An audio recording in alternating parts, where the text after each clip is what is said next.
Hello, everyone, and welcome again to another Johnnie Torch Live.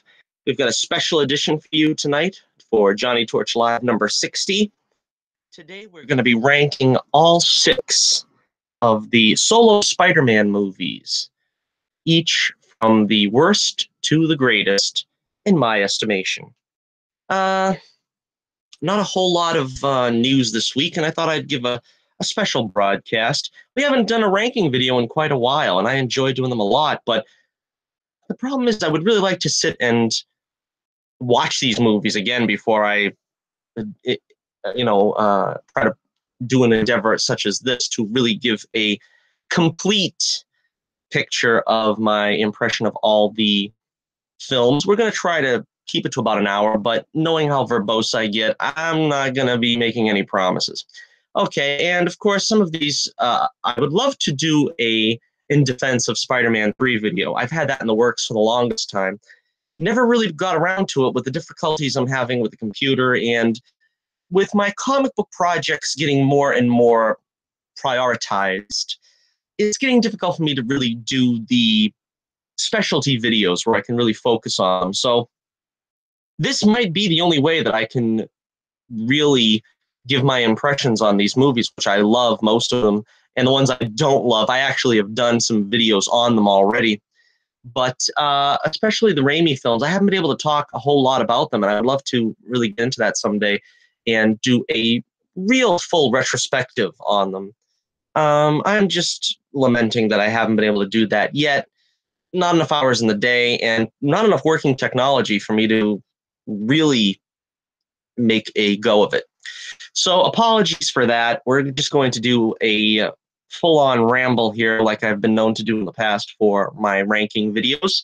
I'm trying to get a lot of detail in my reviews of these movies, but again, I will try to do a real scripted review of these movies. And if I sound apologetic, it's because I am. I really wish I could do a more scripted review after watching the films instead of going from memory. But I've seen these movies dozens of times, so it's not exactly like I'm going to forget anything. Okay, so we will begin here and waste no further time. Let us begin with number 6. Oh yes, the Sinister Six. And the first one is very sinister. And it, of course, is my least favorite of all Spider-Man films, The Amazing Spider-Man. Yes, I am not a big fan of this film, to say the least. If you've seen my review of it, my actual scripted review of it and retrospective of it, you'll probably already know the reasons why. But to give an overview, obviously, at first blush, this was the remake nobody wanted. This was the film that was, this was the franchise that was least in need of a reboot. And it came a short 5 years, I believe, after Spider-Man 3. And it attempted to retell the origin all over again for Spider-Man, which we really didn't need. And at the same time, basically trying to shy away from almost all the elements that made the original Spider-Man movie, the origin movie, successful and enjoyable and memorable. And to be honest, it was basically an appeal to the Twilight crowd. As you can see, the main focus of the film is basically the love story between Peter Parker and Gwen Stacy. It was also an attempt to make Peter more of a brooding and somber protagonist, which is not something that is readily associated with Peter. Brooding maybe, but he's never been too somber of a character. I think the most somber you'll find him is in the episodes, in the issues in the comics surrounding Gwen Stacy's death, which of course was naturally a shocking event that happened in his life back at that time. It was basically an event designed to shock the character out of stagnation, because the character of Peter Parker and Gwen Stacy had been pretty stagnant at the time. And again, we'll get into a lot of rabbit trails and stuff, but I do firmly believe that Gwen Stacy's greatest contribution to the Spider-Man mythos is, in fact, dying young. It's a sad thing because, in this case, particularly, Emma Stone is so great as Gwen Stacy, and it's one of the few areas where I will concede that this film is very strong in her characterization. They did a great job characterizing her. Emma Stone does a great job playing her. Seeing her in this picture here, it looks almost comical because it looks like she's looking over Spider-Man's shoulder, because this this image is probably photoshopped very, very poorly, but there really was a connection between these two actors, particularly, of course, because they were dating at the time. But when I say that the film was Twilight-ized, that's what I mean is there was an undue focus on the relationship between them. And in an origin movie, you could tell it really took away from Peter learning to use his powers and the enjoyment of using his powers, something that we saw in the first movie, again, is stripped here. Moving on, first of all, we already talked about Gwen Stacy. Let's talk about Peter Parker. Andrew Garfield's performance here, I think, is just abysmal. And I don't take anything away from Andrew Garfield as an actor. He did that war movie a couple of years ago that he got high praise for. He's not a bad actor by any stretch of the imagination. Also, I know he's a lifelong Spider-Man fan, which also, again, I'm glad for him that he got to play the role. But the choices made, I always go back to Mark Webb saying it was really Mark Webb's fault for not reining him in and saying, look, you're making Peter uncomfortable to watch. He's a twitchy, stuttering mess that basically seems like he's not right in the head. Maybe that was their intention. That was the wrong intention. That was not what you should go for with Peter Parker. Peter Parker, at his core, is basically a good-natured, down-on-his-luck schlub. He's Charlie Brown made manifest in an adolescent male. And the idea that he's unlikable pretty much in this film is, I can't comprehend a Spider-Man that's unlikable in any genre, in any film or animated series. I've never found Peter Parker unlikable, but he is here to an extent. And to the extent that I can empathize with him somewhat over his plights, he still comes across as being basically not mentally capable. And as I said before, I feel like I'm trying to root for a mentally challenged person. And that'd be fine if that's what Spider-Man was, but he's not. And it's very difficult to enjoy. Now, I found Peter unlikable. That pretty much goes across the board, with the exceptions of the female members of the cast, Gwen Stacy and the great Sally Field, who I feel really stepped into the role of Aunt May, doing a very good job. I mean, as I said before, I think this is something that Sally Field could do in her sleep, the character of Aunt May. This is not a challenge to her by any means, an accomplished actress as she is, and she was very well suited for the role. Come to find out, I think she did this as a favor to the producer, Laura Ziskin, I believe is her name. And she didn't really want to play this part, to be honest. So to show that she had a very strong imprint on the character, considering it was a role that she really didn't want to do but was doing as a favor, because, as I said, she could probably play this role in her sleep, as a testament to the greatness of the actress.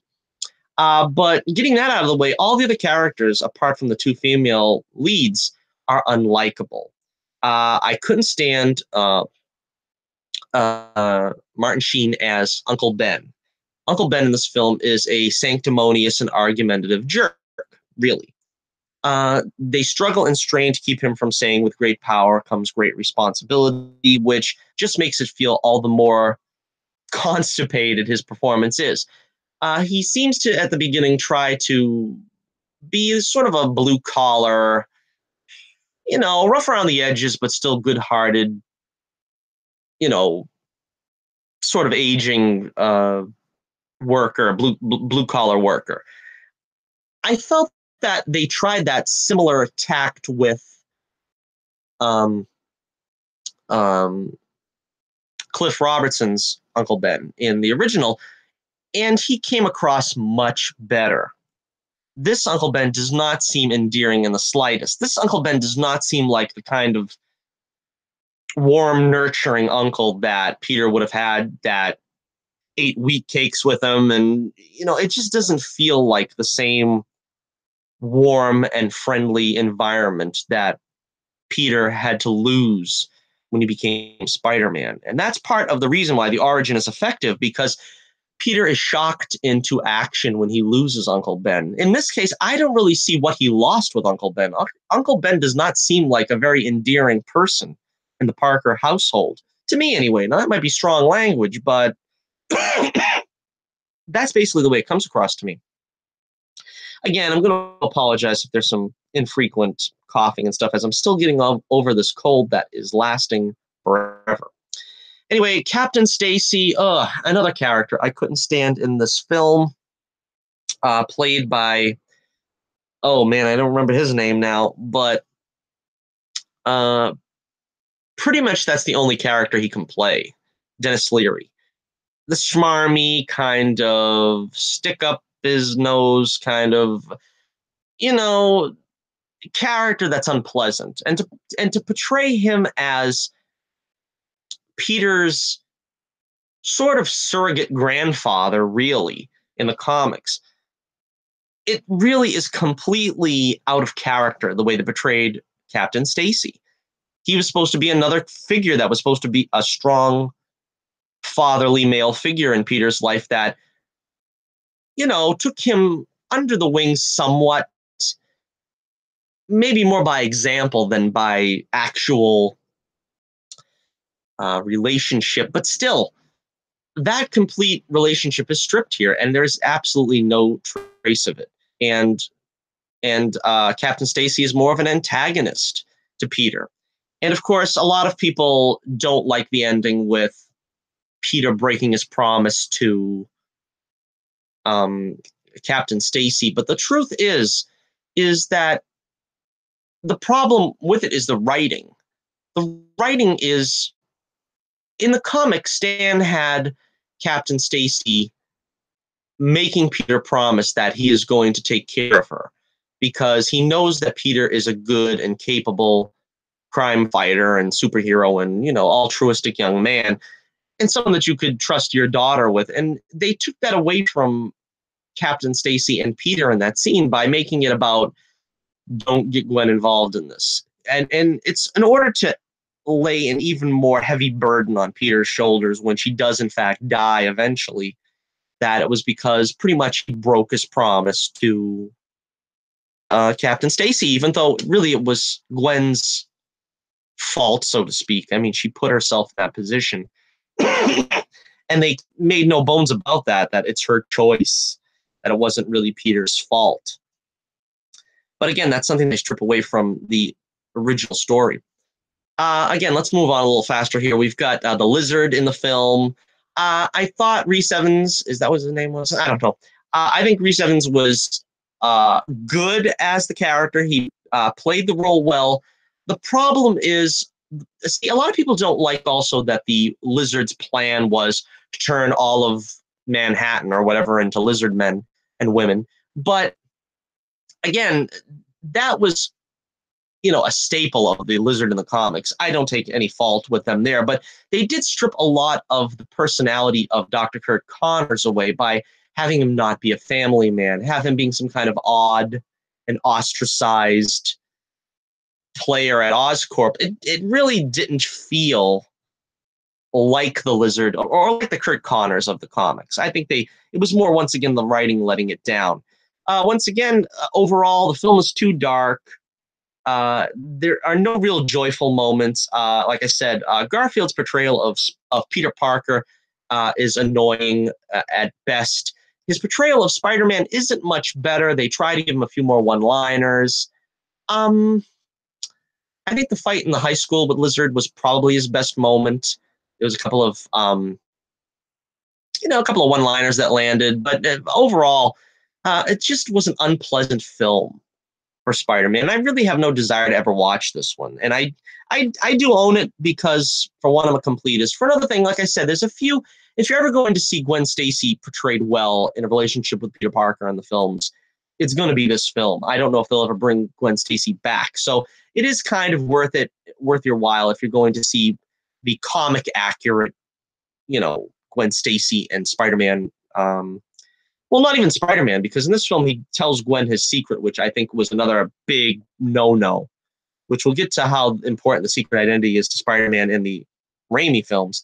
But that was a big no-no. But the relationship between Peter Parker and Gwen was all right. Again, I also always hasten to point out that I think Flash Thompson was portrayed better here than in any other live-action incarnation, miles better than Homecoming.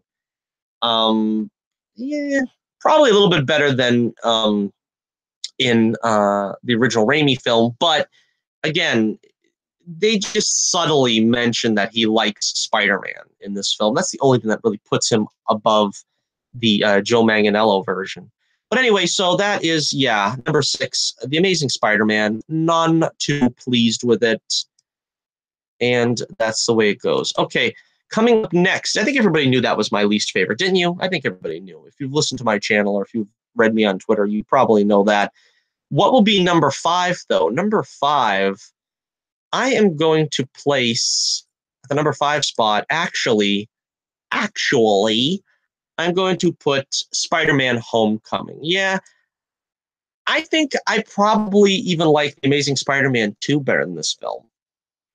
Now, there's some good action. We've got a picture of the scene, the boat scene,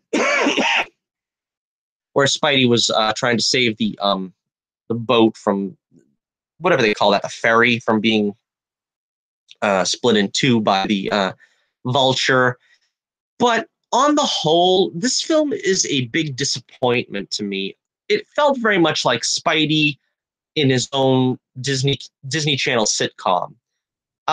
Didn't really feel like it struck the chord needed for Spider-Man that I think even The Amazing Spider-Man 2 sort of struck. Now, for starters, there's some good performances here. I like Tom Holland a lot. And we're not putting Civil War in this list of ranking videos because he was just a co-star and a very special guest star, so to speak, for that movie. He did not headline that movie by any means, so that's why we're only doing the solo films.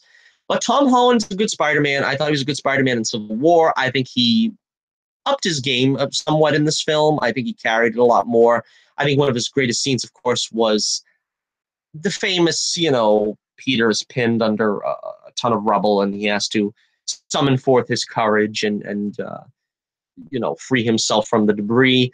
That was a great scene for Tom Holland acting-wise, and it shows you just how young Peter is. And in fact, I think he's too young, to be honest with you. I don't know why they keep going back to the high school years of Peter Parker. I think his greatest period in the comics was the ESU stage of his life, the getting into college. He wasn't quite as picked on. He kind of had a feeling for what he was doing as Spider-Man. He wasn't the complete novice anymore. And of course, he was old enough to have some real romance and none of this puppy love garbage. I didn't like the relationship with Liz. Peter's first love should be Betty Brant, if not Gwen Stacy. But they started with Liz Allen, who he never really had a relationship with in the comics, in the original comics anyway. I know there's Ultimate Spider-Man, which I have no use for, but so that was useless. I didn't like the supporting cast at all. All the race changes were completely unnecessary. I never like when they do that because it gives you a harder time to connect with them. It's harder to connect with these characters when they don't appear to look like the characters whatsoever. Ned Leeds, not a contemporary of Peter's in school. He's essentially Yankee in all but name. I don't think it's a good idea to saddle Peter with a sidekick, aka the man in the chair. Spider-Man was always the loner. In fact, a lot of people don't even like Spider-Man in the Avengers because he really made his bread and butter as a loner. That is the forte of the character. And giving him a sidekick. Why do you give him a sidekick? it boggles the imagination. Again, race-changing characters. Are we supposed to accept Zendaya as Mary Jane? She's MJ. Does that mean we're not going to have a Mary Jane? We have a Betty Brant, who also looks significantly younger than Peter, but again, she looks like Gwen Stacy. Are we going to have a Gwen Stacy? Should we have a Gwen Stacy and a Mary Jane? I say yes. The same way, I feel that the story of Spider-Man suffers also when you obtusely try to avoid mentioning Uncle Ben. I think one of the cardinal sins of this film is that we didn't get a flashback of Uncle Ben. We didn't get a flashback to the death of Uncle Ben. When you have Uncle Ben not die, visually to be seen in your Spider-Man franchise, you're taking away one of the fundamental core components of Spider-Man, which is he was a jerk for one day of his life, and Uncle Ben died, and that was the reason why Spider-Man was born. The premise of Spider-Man came about because Spider-Man was a jerk on the worst day of his life and didn't save Uncle Ben by stopping the burglar. Without that lesson learned, you don't have the core Spider-Man. You don't have the principles of Spider-Man instilled in your Spider-Man. Now, in Civil War, they did this constipated explanation for why Peter does what he does. And I understand. See, a lot of people are like that, where they're like, we already saw Uncle Ben die. We don't need to see him die again. Well, yeah, you do. You really do. The same thing with Gwen Stacy. We don't need to see Gwen Stacy die again. Well, yeah, you do. If you want your hero to learn, to grow, and to embrace his destiny the way it was laid out originally and not be a pale imitation, then you do have to have him go through these lessons, these life experiences. He has to struggle and fall. He has to trial and error. And I don't think he experiences that with this. It's all superficial, this film. It's very superficial. Again, touching on some of the other stuff, the suit, the AI in the suit, I think was a mistake. It was bad. Enough said, as Stan would say. The Vulture was good. Michael Keaton, of course, was spot on in his portrayal of Adrian Toomes. Still, I felt like it was a rehash of the Harry Osborn character from the original Raimi films. And if you're going to do that, do it right. Have Harry in the film. Have Michael Keaton play play Norman Osborn, and get that relationship established before he finds out Peter is Spider-Man. Here, they just did a pale imitation of it, and it was good for what it was, because Michael Keaton's a fantastic actor, but it doesn't resonate with the mythos of Spider-Man, having the Vulture be a friend, a father of a friend of his. It doesn't resonate the same way it should. Shocker was wasted. That was an awful portrayal, not even a costume on him. Tony Stark, I wasn't even impressed with in this film. I didn't even like Tony Stark in this film. Now, you can argue that that was something established in Civil War, that he was kind of being a jerk. But in this film, basically, the adultist talking and all that stuff, I don't know. I just didn't like him. Again, for some reason, they have Peter always being at odds with his mentor figure. And I don't know if that's a Sony mandate, but they did it too in this one. And this was supposed to be MCU. Everything was supposed to be coming up roses. Everything was going to be sunshine and rainbows. This was going to be the greatest Spider-Man movie ever. And it's the next to worst one. All right, so number 5, Spider-Man Homecoming. That's enough said. Enough said. Hopefully the MCU can bounce back with the sequel and have it be somewhat better. All right, we're coming up to number 4 now on the list. Number 4, we have The Amazing Spider-Man 2. Again, this is not a masterpiece by any stretch of the imagination. If you're going to separate them as 3 good films, 3 bad films, this is the best of a bad lot. I kind of enjoyed, again, Emma Stone's Gwen Stacy. I think they nailed that very well. The costume got a little bit better for Spider-Man. I still don't like it that much. I think the eyes are too big, but a little bit more reasonably looking version. The humor was much better. The original Amazing Spider-Man film was way too somber, way too tear-jerky and soap opera-y. This one, at least, you had Spider-Man trying to behave somewhat like Spider-Man.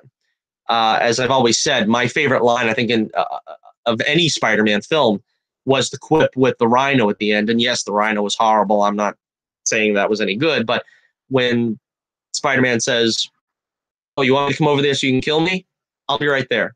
That's Spider-Man. You know what I mean? They did kind of tap into that Spider-Man jokey, devil may care feel that is honestly missing in a lot of the films, but when they capitalize on it properly, it's very good. All right, so let's stay with Gwen for a minute there. The Gwen Stacy subplot of her leaving for England, straight from the comics, I've got to admit I was impressed with that was something that they were trying to do based from the comics. Also, we had the breakup, kind of felt shoehorned in, seeing as how, we had to see the ghost of Dennis Leary, which I thought was terrible. But, the breakup and sort of the sort of connection between them. See, a lot of people would say that his stalking her, so to speak, was stalking. I don't think so. I mean, see, we've lost a kind of appreciation for the romantic attachment. And I liked this sort of romantic attachment where he, as Spider-Man, was still going to keep an eye on her. That was sort of the emotional link between Peter Parker and Gwen, is that he always cared about her. And so I kind of felt like we had the right relationship this time. I didn't like it in the first film. I mean, the relationship was okay, but I mean, it was more one born more out of just, again, that goofy sort of, I'm going to tell you I'm Spider-Man. Ain't I cool? You know what I mean? It felt really off-putting. But here it did feel like they had an actual relationship where he cared about her and he was concerned about her. And it wasn't just this kind of, teen love drama that was going on like it was in the original film. Okay, so we have the death of Gwen Stacy here as well, which I thought was also realized very well. She falls not off a bridge, but in a clock tower, which again, I can't be too, too picky on some of these things. If they change it a little bit, I'm not going to cause too much of a problem over it. But, and she also bangs her head against the ground, not breaking her neck the way it was in the comics, which I was also all right with, because you got to remember, Spider-Man saves so many people by webbing them. It really wouldn't feel. It would feel disingenuous if every time he saves somebody by webbing them and saving them from falling, the one time for some reason it breaks the person's neck as if it's Gwen. So I think her banging her head against the end of against the ground at the end of the fall was probably the best thing to do. And it was a very well realized death scene, as I said before. There's no last words, no rousing, carry on for me, Peter. It was just, she's there 1 minute, she's gone the next, just like in the comics.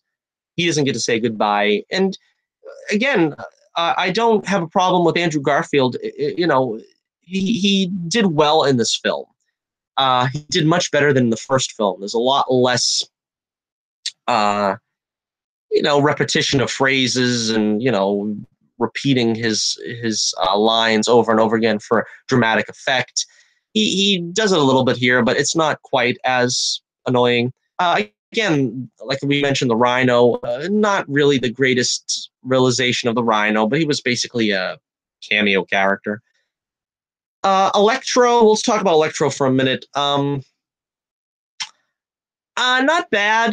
The original Max Dillon, where he's the nerd, sort of a Jerry Lewis character, it felt more like it was something straight out of the Riddler from Batman Forever, which doesn't bother me. Because the thing is when you have a character like Electro, you basically, Spider-Man's early villains were all just bank robbers. And you want to try to make a silk purse out of a sow's ear. You try to take these bank robbers and give them some kind of gravitas. Not easily done. Easier said than done. And I think they did the best they could with Electro. If they made him too goofy in the beginning, that's one thing. But, I think they wanted to show how progression came, the progression of him from being a Jerry Lewis to a, world shaker. And I think it was successful to some extent. The humor was much better in this film. They were humorous almost to a fault with some of the stuff. Like the Peter and the chimney sweeping scene that uses that as an excuse. So that was pretty funny. Dr. Kafka, that has to be the all-time low of any of the Spider-Man films. As I've said before, if there's anything you don't like about Spider-Man 3, at least agree with me, Dr. Kafka trumps it all. There's nothing in Spider-Man 3 that is worse than Dr. Kafka. And we've seen Felicity Jones in this film. She's introduced as Felicia Hardy. We don't get a whole lot with her, but I would have loved to see her become the Black Cat in a sequel, because they keep teasing the Black Cat and it's never transpiring. But Felicity Jones is the Black Cat. She might have been an interesting Black Cat. I think she would have been good. Like I said, we don't get a whole lot of her character to see if she had the past, with the father as a criminal and cat burglar and stuff. That would have been interesting to see, in a sequel that never happened. I don't cry too much over the fact that this didn't get a third film, because the first film was horrible. This one was decent to good. I won't make any bones about the fact that, yeah, I would throw this film in the DVD player a lot faster than The Amazing Spider-Man or Homecoming. Is it a better film than either of those two? You tell me, but I'm going by my criteria is, what would I rather watch? And I would probably rather watch Amazing Spider-Man 2 than the other two films that we already had in the list. Also want to touch on briefly, we also got the introduction to Harry Osborn here. I think his relationship with Peter was pretty good, considering that they slammed it into the film. They didn't give him any soft introduction in the first film. You just had to take on faith that they were tight in the third grade and that they didn't see each other again until like maybe the 8th grade or something. Whatever. No, he graduated, right? Peter just graduated. All right, so they hadn't seen each other for more like, I don't know, 6 or 7 years, and now they're tight again. I don't know. But the relationships seemed believable. It seemed like they made it work. Trying to think of the actor's name now who plays Harry. He was very good. I thought he was good. His desperation to get cured. Again, this was a kind of a weak story element, but I thought it gave him some kind of impetus to hate Spider-Man. I mean, Spider-Man, he didn't want to put his friend's life in danger. He tried to let him down gently. I don't know, but still, I don't like the mutated Green Goblin. It was awful. The look was awful. Leprechaun Goblin or the Green Golem. I mean, there's so many. I can't see how anybody looked at that makeup and thought that that was going to fly and say, oh, wow, this is a great idea for the Green Goblin. Harry doesn't have any luck with Green Goblin costumes, does he? In any incarnation, I guess. But yeah, decent performance. But the problem with the Green Goblin is not only was his look awful, but he was shoehorned into the end of the film. In the Raimi films, you got the sense that they were building up to the, crescendo in Spider-Man 3. And in this film, even if it didn't pay off as well in Spider-Man 3, The Amazing Spider-Man 2 is basically an Electro film. Electro is the main antagonist. And it does a great disservice to Harry to try to not only introduce him in this film, but also make him the killer of Gwen Stacy, all within the same span of 2 hours. Also, I didn't like the fact that Norman died, and you don't have, it should be Norman killing Gwen. It shouldn't be Harry. That makes it too much of a bridge to cross, because as we see in Spider-Man 3, there is still a friendship between them two. But you're going to strain that by making Harry be the impetus for Gwen's death. So anyway, yeah, stronger film than the other two, in my opinion. Not a great film by any means, but the best of a weak, the lower half of the Spider-Man films, the best of the weaker offerings. And again, Sally Field, great performance. Emma Stone, great performance. Didn't have as much of a problem with Andrew Garfield this time, and the actor playing the Green Goblin was also, reasonably did a reasonably good job before they got that terrible leprechaun makeup on him. All right, so coming up next, we have number 3 in the countdown. The greatest Spider-Man films ranked from worst to best. Number 3, we have Spider-Man 2. Now, this is an unconventional choice for the weakest of the Raimi films, because obviously, if you can do math, you will know that we've only got the Raimi films left. And the Raimi films are all great. These are the great films. But I would still say this is the weakest of the great films. I think, well, first off, let's get to my problems with the film, because we can praise it. I will honestly praise it all day, but there are some things that make this film weaker to me, and I don't think a lot of people seem to see the same flaws that I do in it. Now, for starters, there is definitely not enough Spider-Man action in this film.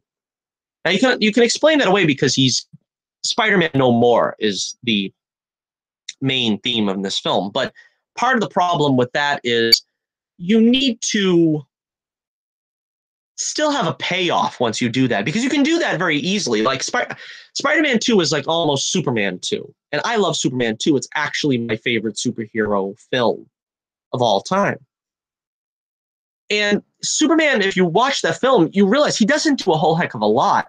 He, sends the elevator bomb into space. He saves a kid from falling off Niagara Falls, and he doesn't do anything else until the end of the film. But the payoff is all there. That ending of the film, the whole last act, is all wall-to-wall action. And it is spectacular action. Not only that, but you also have Superman in costume for most of that, slow romantic middle segment.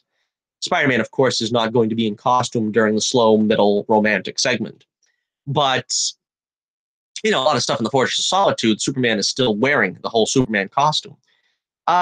Spider-Man is not in full costume even when he's in costume in this film.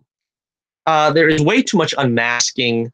The subway chase scene is great, but it is marred by the fact that they have this excuse to take the mask off him.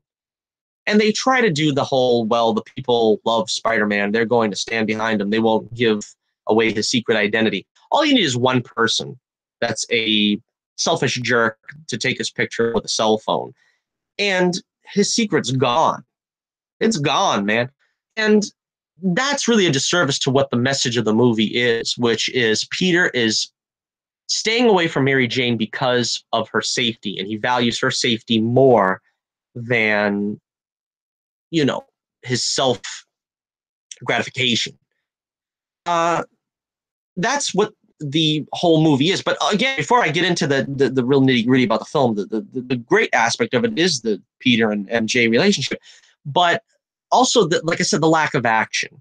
When you have that opening scene of Spider-Man, he's delivering a pizza.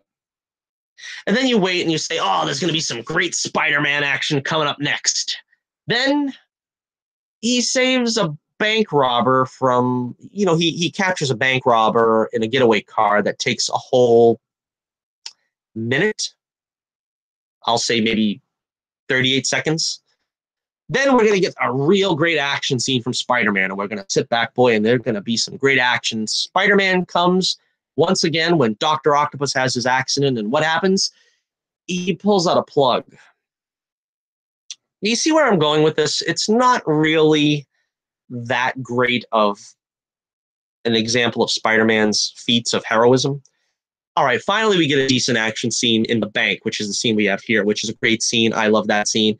Again, the subway scene is great, but it's marred by the fact that he's maskless for the second half of that scene.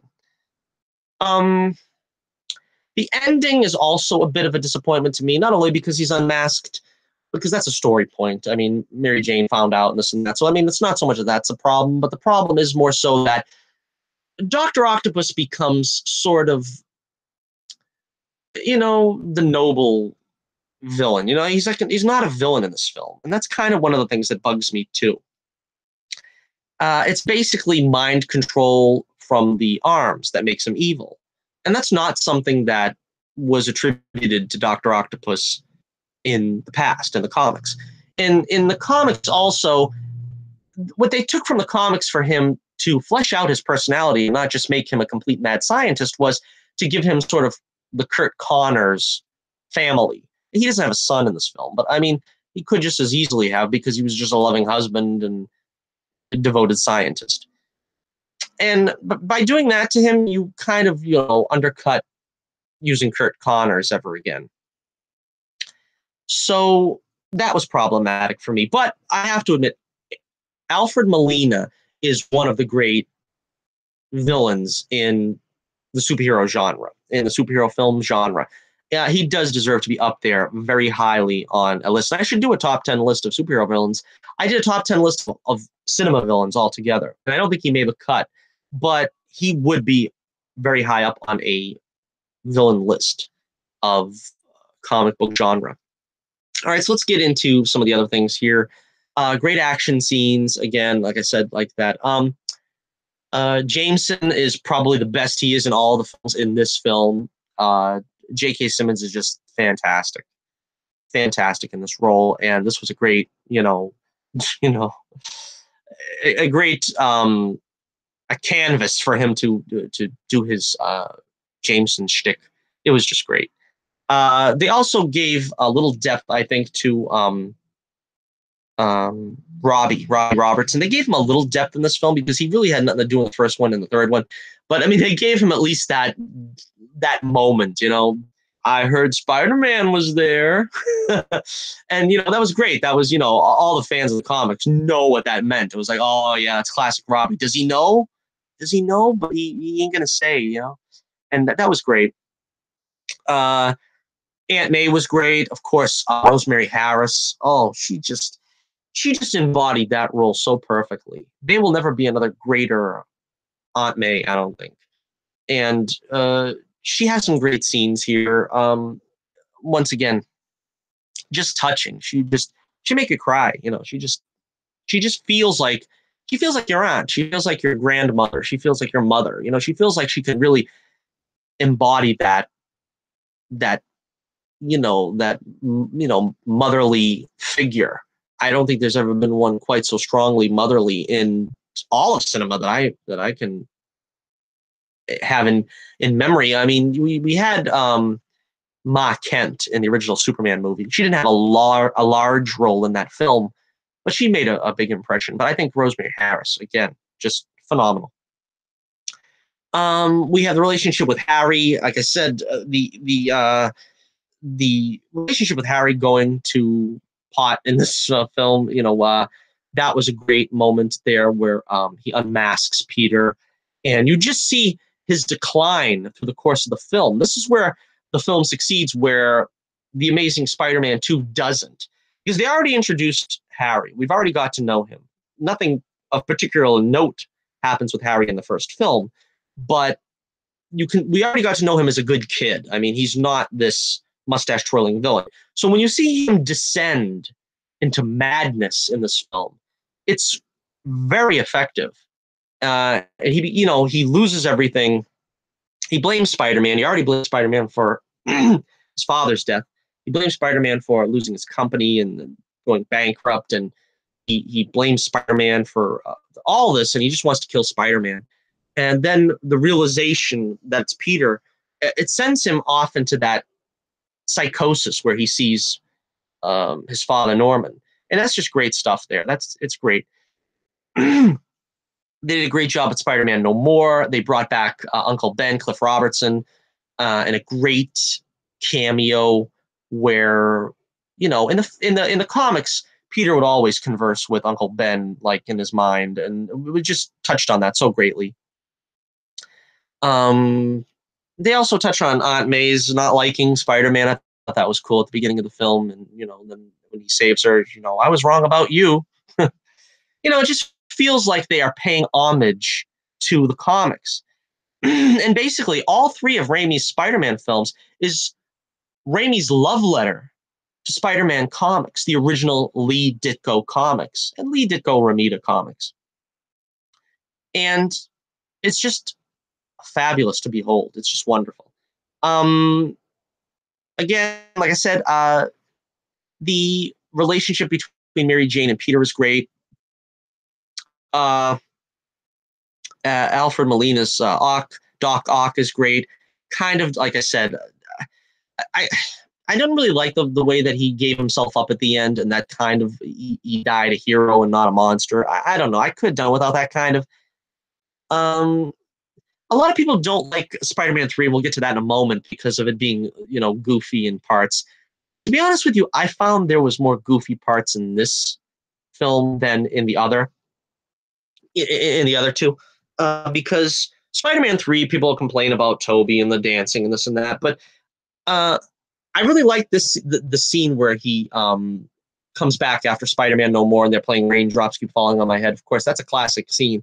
That's great. I love that scene. But there are some other scenes in the film, I think, where they push the goofiness a little too far, like the pizza delivery scene where he's climbing in through the broom closet, and he knows he only has about 3 minutes to get there with the pizza, and he's fumbling around with the brooms for a good 6 minutes, or at least it feels that way.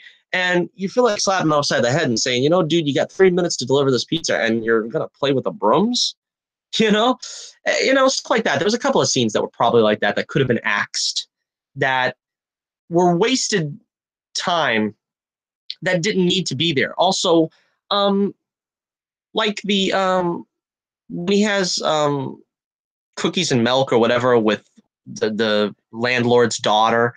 It's like, I want to see more Spider-Man, and you're giving me more stuff that really isn't necessary. Not necessary to the story, not necessary really to the plot, not really fun. It I think there was a lack of judicious editing in the film. Having said that, though, there is the Spider-Man 2.0, I believe, which did improve certain elements of the film. I think they did add a little more action. That cut was a little bit better. They didn't need the scene of MJ's best friend talking to her or whatever about her impending marriage. There's a lot of speechifying in the film, and I think that one was a step too far, so it's good they cut that out. But the rest of the added scenes were pretty good, and I think it was probably, the scene also with Jameson in the Spider-Man costume probably wasn't necessary. But, I would go for the Spider-Man 2.0 if you're going to see the film. It probably does round it out a little bit more. I think there's also a little bit more in the Harry scenes with Peter. Also, we got John Jameson. Just wanted to touch briefly on that. John Jameson. That was pretty cool. That we, got a character from the comics that didn't really fully get to, manifest into the Man-Wolf. But I thought that was a nice touch. That again, we're remembering the comics and so forth. And it was a little too soapy. A little soapy in the way that we had the Peter beat down so badly in this film, and that's the reason why a lot of it was so goofy. I think was to sort of leaven the sort of heaviness of the fact that he really does get beaten down so bad in that film. So it was like a necessary evil to some extent. I think that's the reason why the comedy works so well in that film, is because, if you strip that away, you really have a pretty depressing picture of his life. But yeah, we better move on now. But yeah, that is number 3 on my list, Spider-Man 2.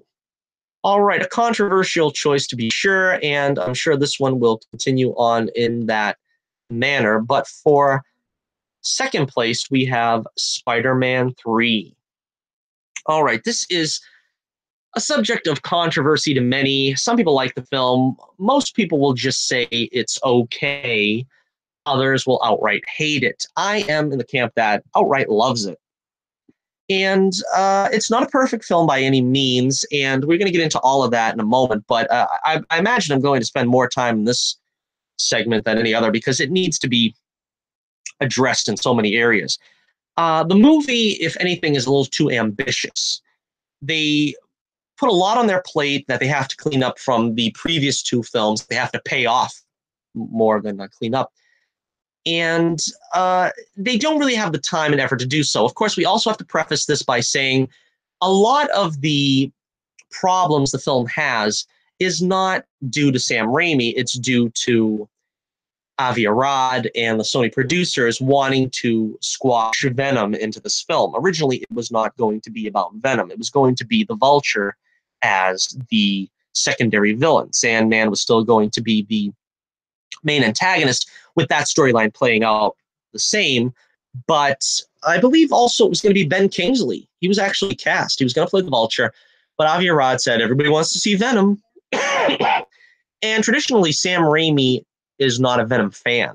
And so that was why when you're forcing your director to put a character in and build a story around that character is going to suffer a little bit. Now, I actually wouldn't call myself a huge Venom fan. His motivations in the comics are bizarre, to say the least. I think they actually did yeoman service in trying to give a legitimate reason for Eddie Brock to hate Spider-Man. And I like Topher Grace as Eddie Brock. I mean, he's meant to be this dark opposite of Peter Parker. He's supposed to be what Peter Parker would be if he was selfish and inconsiderate and, basically an all-around jerk. And he pulled that off very well, Topher. I thought he played Eddie Brock well in that way that he was designed to be played. Now, you can also say that the Venom costume and all that, we'll get to that in a moment, but there is also a lot of points of exploration that the film tries to, touch on. We have Peter's ego getting inflated because he is now successful. It's the man who had nothing now has everything. Now he's finally got Mary Jane after the end of the last film, which is something, again, I was never a fan of Peter and Mary Jane getting married, and this film sort of deals with it the way it needed to be dealt with. They're basically too young, and they're not quite ready and mature enough for that step. And the film comes right out and pretty much says that. And that's kind of the place where I like them. I don't really like seeing them married because you pretty much have killed all the, well, partially the romantic angst and because, Spider-Man does represent sort of the young hero. I mean, he's not going to ever be the, senior citizen hero. He works best in that middle ground. He doesn't work well, I don't think, as a teenager where he's completely green and needs to have his hand held because he's out lost in the storm. And he doesn't work well as sort of the seasoned veteran that's got it all under control. He works best, like I said, in that ESU student area where he's just got enough to keep it together, but he's not really this pro, the seasoned professional. All right, so now we've got Peter at this place where he thinks he's got it all under control, and it all starts coming apart. And that's, again, good drama. It's like Rocky 3. He thinks he can handle anything without a sweat, and then he comes and finds out that a lot of the problems that he faces are not only from without, but from within. Now we have the Mary Jane relationship. This is something that a lot of people don't like also about the film, which is their breakup. And I enjoy this aspect of the film because I think it's so natural. I think a lot of the reasons why people don't like the relationship breaking up in this film is because it hits too close to home. It's very realistic. These are two people that really loved each other at one point, and you would hope they still do. At the beginning of the film, they do. But then they start moving apart because of communication problems. One's on the way up, the other's on the way down.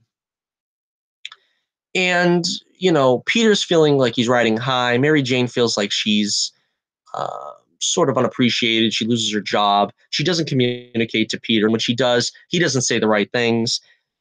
It's kind of a sign of how people really do break up in real life. It's a real good symbol of that, explanation of that, exploration of that. You really get to see how nobody really did the wrong thing. Peter sort of, like I said, is full of himself, and you can see that he makes the wrong choices there, such as kissing Gwen Stacy as Spider-Man. And Mary Jane obviously has the normal reaction, telling him, well, what did you think I would feel about that? And Peter is just so self-consumed at this point that he doesn't even think of that. And he's like dooming his own, what he worked so hard for, to build a relationship with Mary Jane over these 3 films, and he's ruining it. And it's like, I think it's too much. It's too dramatic for a lot of people to try to comprehend. They just don't like to see this kind of thing happening between, our hero and his leading lady.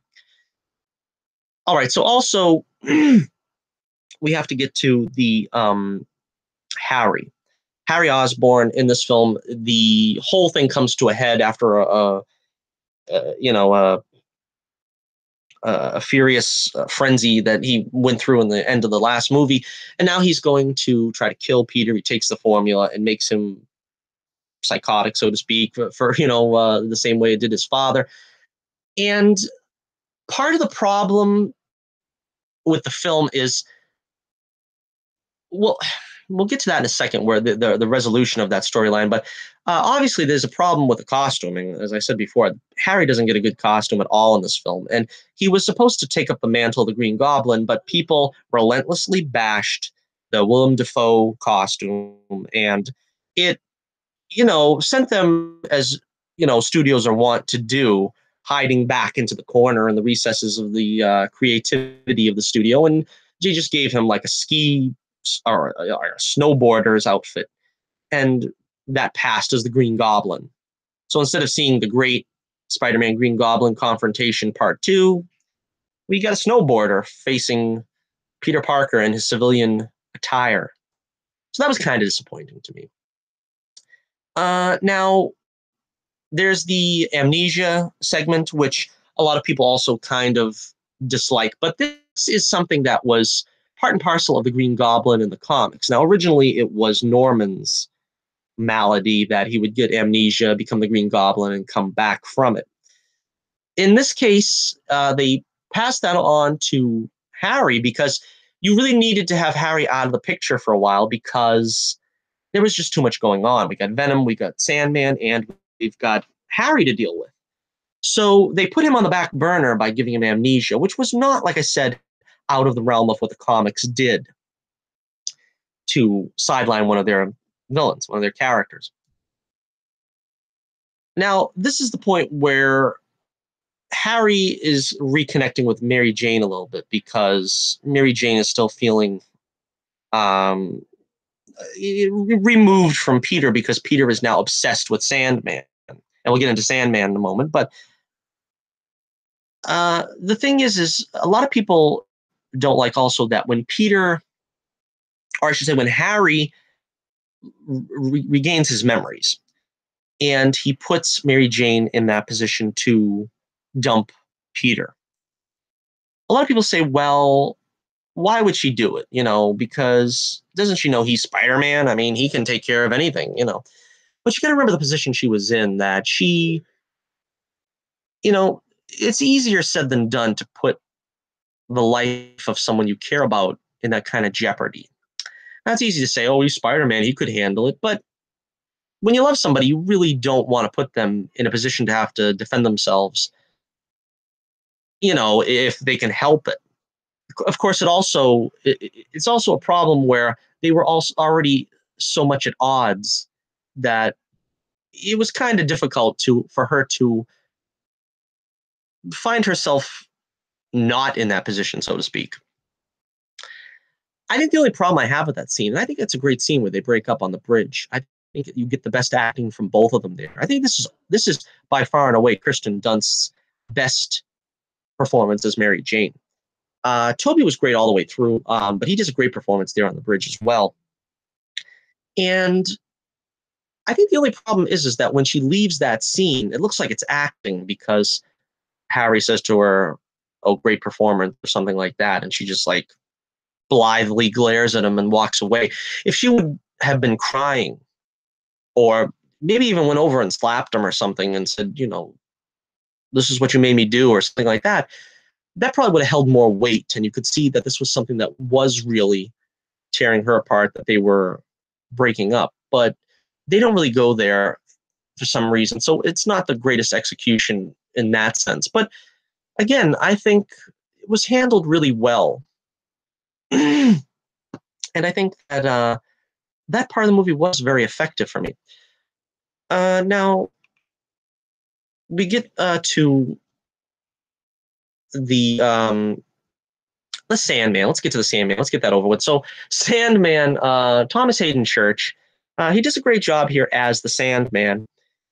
And the origin of the Sandman, of course, is very moving, and the way he is reduced to the dust of mankind and still manages to pull himself together and form a human body in order to try to, save his daughter's life.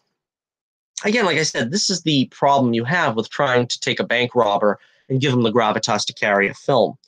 So I think they did a great job in that respect. Now, a lot of people don't like the team up with Venom later on in the film, thinking it's too, um, you know, circumstantial, so to speak. It's just, he meets him and says, "Yeah, you want to team up?" And he's like, "Yeah, why not?" But of course, a lot of the film was reshot at that point because the original conception of the film was that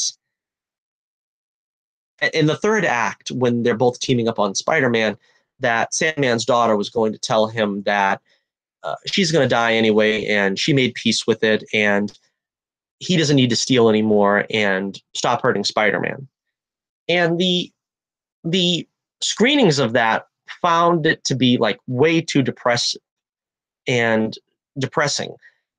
So that part was removed, and it just became sort of a glaring hole where Sandman was no longer, determined to, kill Spider-Man at that point.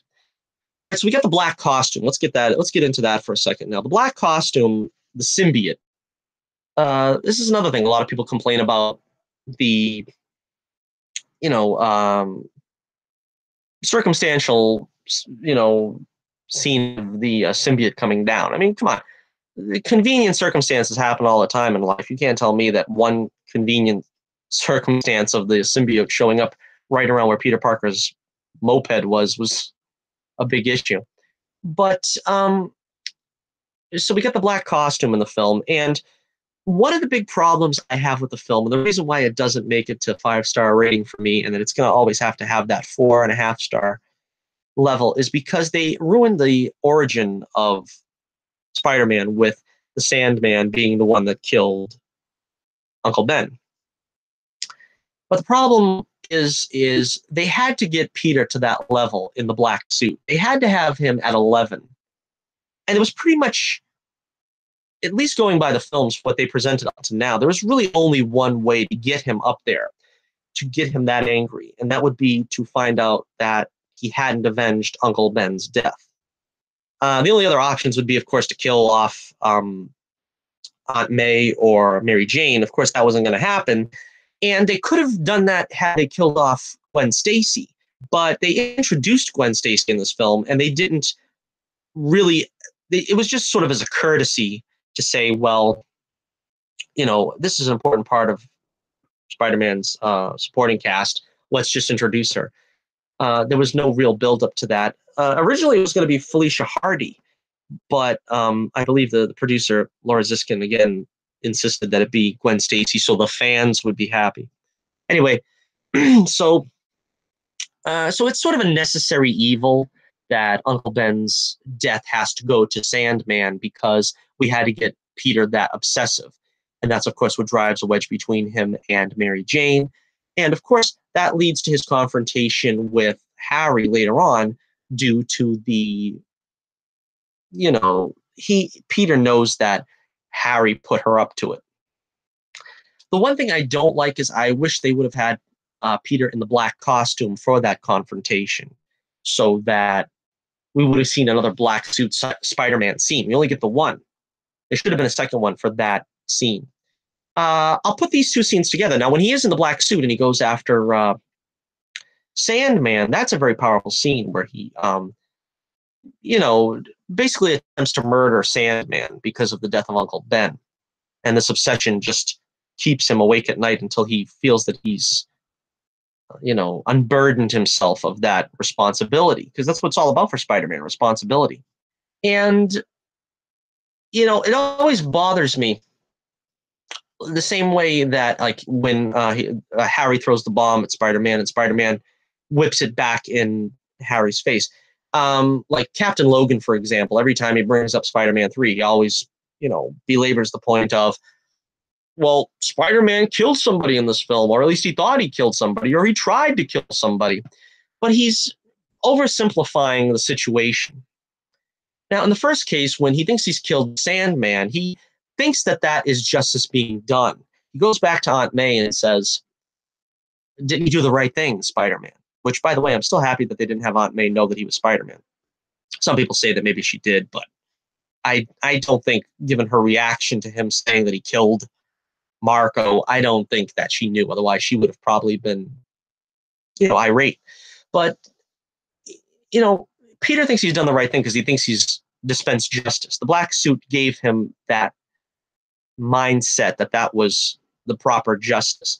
In the case of Harry getting the bomb thrown in his face, it was a reflective thing with his reflex. It wasn't really a premeditated, decision. It was an instinctive reflex. And to be honest with you, that's nothing new to Spider-Man. Just look back at the greatly heralded Spider-Man 2, when Dr. Octopus throws the giant hand off the clock tower at Spider-Man, and he uses the web to whip it back at him. But for the grace of God, the large hand hits the wall right next to his head. Now, Doc Ock could have had his head split open and be dead, but the fact is, it's just comic book movie logic, which is you throw something at me, I'll throw it back at you, and you'll get knocked off your perch. That's basically all it was. I don't think this is something where suddenly Peter was a cold-blooded killer. It was just the influence of the symbiote. And, it was a reflexive thing in the case of Harry. All right, so let us move on here to the end of this here. We'll get to the most important thing that people seem to bash this film about, which is Toby dancing. I don't understand why this, for some reason, is number one with a bullet on the list of things that makes this film a failure to people. A lot of people, have problems, like I said, with the Mary Jane relationship and with the Venom concept, but a lot of people always bash this scene, and that, for me, is one of the great scenes in the film. It's hilarious. It was meant to be hilarious. It was supposed to be funny, and it succeeded. Why would you bash the film when it succeeds doing something that it set out to do? A lot of people probably just don't want there to be any humor in a dark Spider-Man movie or scenario. For instance, I think what people wanted was to see Black Suit Spider-Man tearing somebody's arm out of their socket and beating them over the head with it, but that's not going to happen. You know what I mean? Peter is not a bloodthirsty character in that respect. And to have him showing his, nerdiness as he's in his dark side manifest, that was just the hilarious way to go, especially the scene with him and the landlord's daughter when he's eating the cookies and drinking the milk and he's being obnoxious to Dr. Connors. And that's just hilarious. That's hilarious stuff, and it's supposed to be hilarious, and it is hilarious because you've got a master in Sam Raimi who knows how to work these scenes and knows how to work these scenarios. And that for me is one of the greatest montages in the film. It's one of the greatest scenes in comic book genre films for me. I thought it was great. All right, so at the very end here, we've got uh, Spider-Man gets the black suit off of him with the bell tower scene, also a very moving scene with the in the cathedral, very emotional. Peter then teams up with Harry at the end to take on Sandman and Venom because they both love Mary Jane and they both want to save Mary Jane. So they both come together to save Mary Jane. And that's like, again, that's the greatest climax that they could build up to, that you get these two guys together. And all three of them were, very close through the whole three films. And some people want to say it's on the nose, but when he says at the beginning of the film, Harry, he says, I'd give my life for them. They're my best friends. But this is basically the three of them were so tight as a unit through this whole three films. This was the only way to really end it and to have them together for this big finish. And part of it I like because growing up with Marvel team up, that was always one of my favorite comics because you got Spider-Man teamed up with another Marvel superhero. And it felt very much like that come to life at the end, where Spider-Man teams up with another Marvel hero to take on some city-smashing villain, in this case, the Sandman, who makes himself, 25 stories tall or whatever. And Venom, who is this, vile, bloodthirsty character. I think they, like I said, they did portray him very well. It's sad that they killed him off at the end. But like I said, Raimi didn't like Venom to begin with, so they weren't going to really keep him around any longer than they needed to.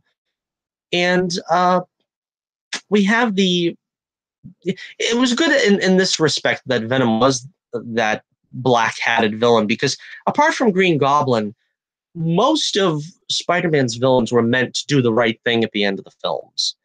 Ock turned noble. Even Green Goblin to an extent, Norman knew that what he was doing was wrong and he was being taken over by the Goblin. Harry turns good. Sandman turns good. So it was kind of nice to have at least one other, villain besides Green Goblin stay nefarious, so to speak. All right, so we have Sandman's confession, and Sandman, it was a very brave thing to do to sort of end a superhero big budget franchise blockbuster on the hero learning forgiveness.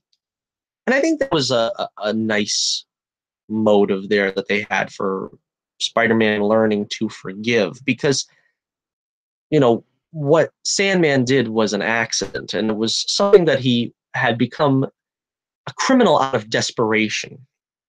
He says, I'm not a bad man, I've just had bad luck. And so when he ends up like disappearing at the end of the film, a lot of people are like, well, Spider-Man just let him go. He's a criminal. Is he going to go steal some more? Is he going to hurt people and this and that? But the message communicated is that Sandman has learned his lesson and that he is giving up the life of crime, that he has been released from that state in some respect. And in the comics, there is precedent for it. I think the Sandman became a hero at some point in the comics, and a lot of them have at different junctions. So perhaps that's not something really to hang your hat on, but I think it was very effective, and something that we all could learn from, and something that Peter learns that I think resonates with the rest of the saga. And of course, Harry dies, turning his life around from what he'd become. It's very poignant. Like I said, it's not really the kind of ending that you want to end a franchise on, but it's still very emotionally poignant. I kind of wish there would be that final web swing across the city or and everything to sort of, put things in perspective that Spider-Man's back in town and this and that. But at the same time, just the poignancy of just him going back to Mary Jane, and they're going to try to, well, not really rekindle, but to pick up where they left off, so to speak. All right, so that is my number 2 film on my Spider-Man's greatest movies list, Spider-Man 3. And, it's an unconventional pick, but, let me know what you think in the comments below, because, hey, we all have different opinions on these things. And if we all thought the same, life would be boring. I think there's no doubt about, however, that I have to put the number 1 film, the number 1 Spider-Man film of all time, in the number 1 position has to be Sam Raimi's Spider-Man 2002. The original Spider-Man film is the best. This has to be the greatest. This one, I think, has the most Spider-Man humor as well. When you think of the quips and stuff, a lot of people complain that the Raimi films don't have as many quips. That's another reason why I think Spider-Man 3 also fares better in that, in that category, because, you have some funny moments with him, see ya, chump, and stuff like that. But, but in Spider-Man 1 is when they had the most quips, let mom and dad talk, and that's a nice outfit. Did your husband make it for you? And stuff like that.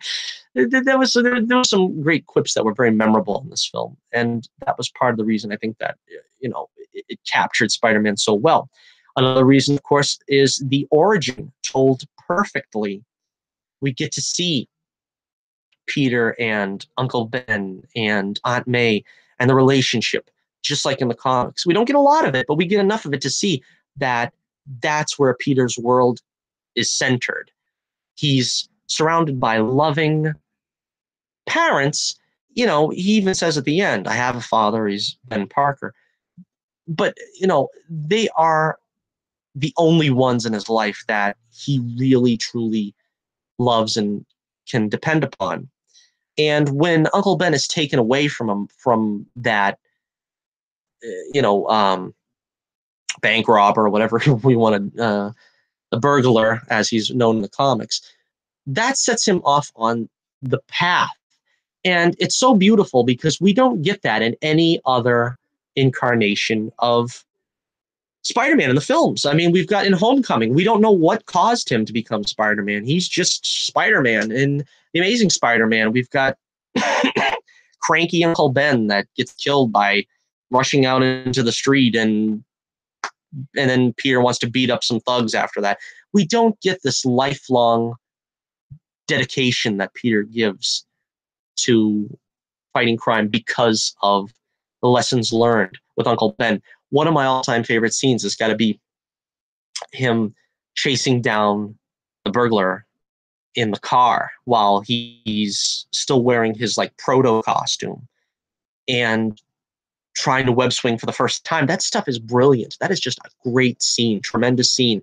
Him learning how to use his powers was great as well. Learning how to shoot webs and stuff. I mean, some of the diehard purists, and maybe the purist in me, will always say, well, he should have a web shooter, mechanical web shooter that he built. But it worked well enough in this scenario, in this concept of, since Spider-Man has the powers of a spider, the one most important power of a spider he doesn't have. And why not? Why couldn't he have gotten that power the way, he got all the other powers? So him learning to use his powers, the climbing up the building was just phenomenal. And, the buildup of him, getting that slight arrogant streak in him the same way that he had in the comics. I still think that it wasn't the right message to send, that he was trying to get revenge on the wrestling promoter. I would have preferred that he was just too arrogant, too egotistical to want to get involved in stopping a criminal. Because if you think of it, though, it's a very strange premise where you're asking him to put his life on the line, for someone that is basically just out for themselves, the wrestling promoter. So it made sense, I suppose, that they did it in that way, where he was stepping aside to get revenge, so to speak. Wrestling scene, that's great, straight from the comics. Not Crusher Hogan, but Bonesaw McGraw, the late great Randy Macho Man Savage, or the Macho King Randy Savage, as he was known as for a time. Bonesaw's ready.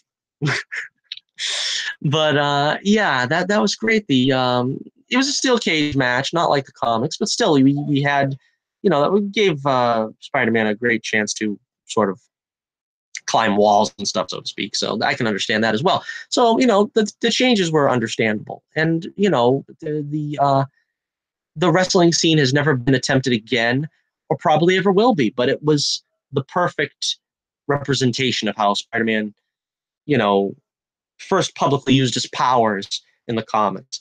Again, just to run down the list, for me, Tobey Maguire, perfect performance as Peter Parker, as Spider-Man.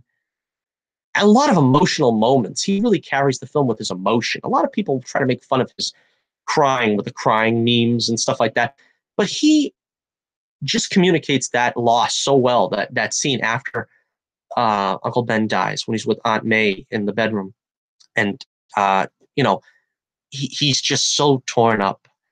And it's just you feel for him in a way that I don't think I could feel for Andrew Garfield or Tom Holland, really. But he just is a phenomenal actor. Tobey Maguire doesn't get enough credit. Would have loved to see him continue on in this role. To me, he is the Spider-Man. He is what Christopher Reeve is to Superman. You can go down the line, what Hugh Jackman is to Wolverine.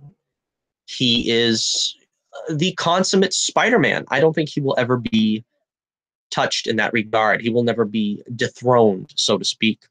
Of course, again, the cast, Rosemary Harris, perfect as Aunt May. J.K. Simmons as Jameson, again, a great performance here. They kind of wasted him in Spider-Man 3. Great performance from J.K. here as Jameson. Cliff Robertson as Uncle Ben, pitch perfect. He's a sweetheart. You can tell that he just loves his nephew so much. And it's just heartbreaking when he dies.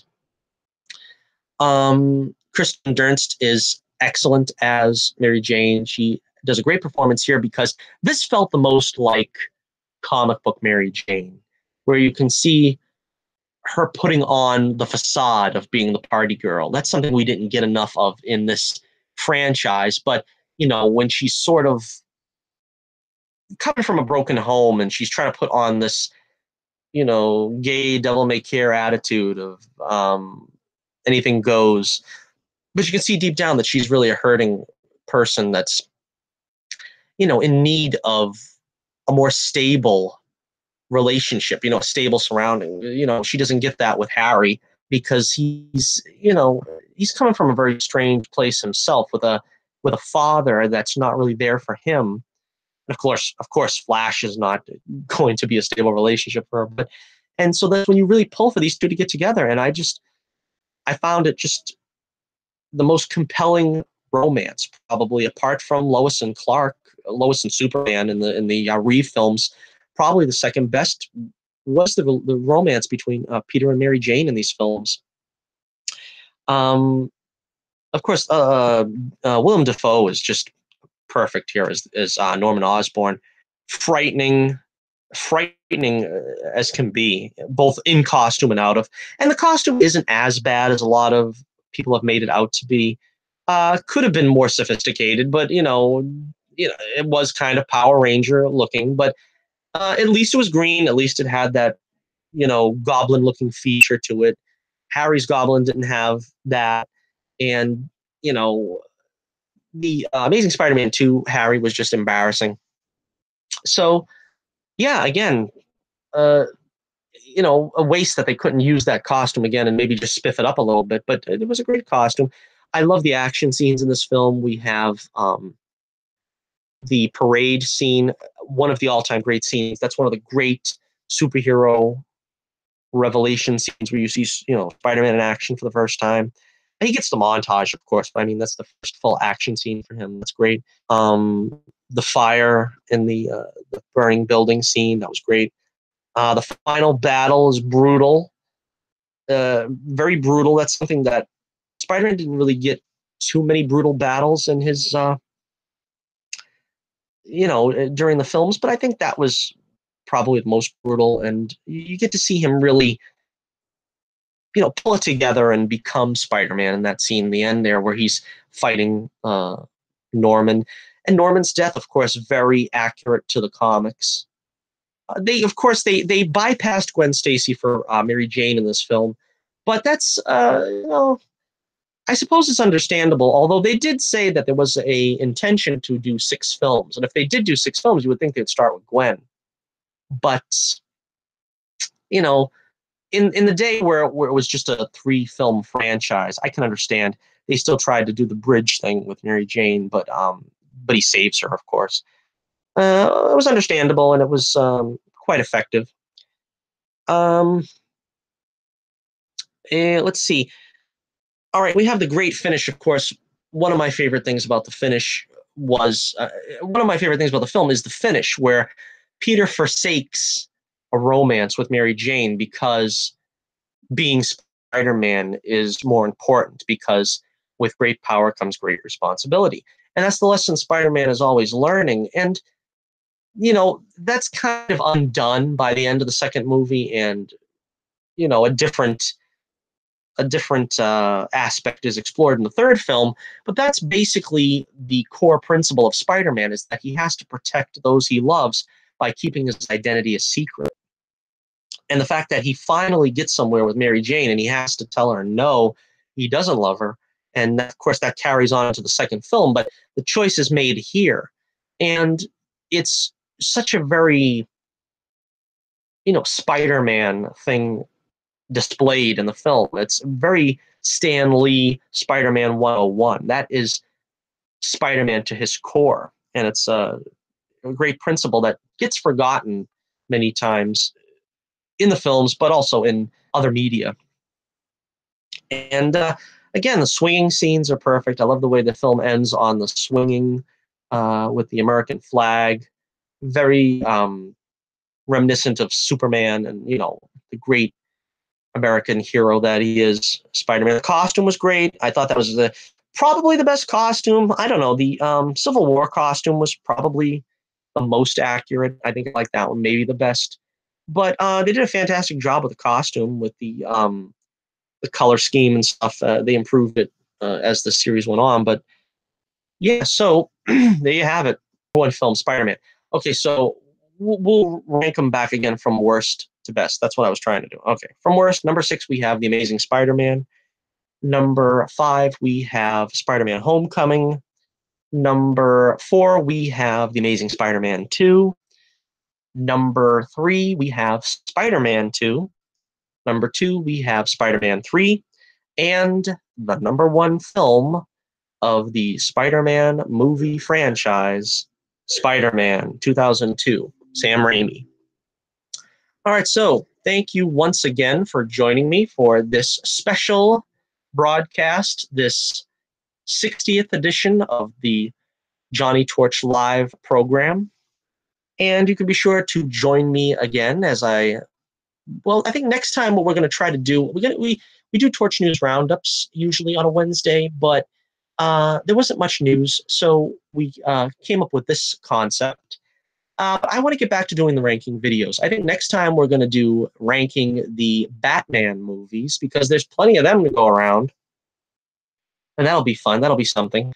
So let me know in the comments below, what did you think about the Spider-Man films that we just did, and which is your favorite, which is your least favorite? Put your rankings down in the comments below. I'd love to hear them. Check me out on Twitter in the link in the description below. You can find my Twitter page, and we can chat about it there. So until next time, this is Johnnie Torch reminding you once again, keep the flame burning brightly, and I'll be with you again real soon. THWIP.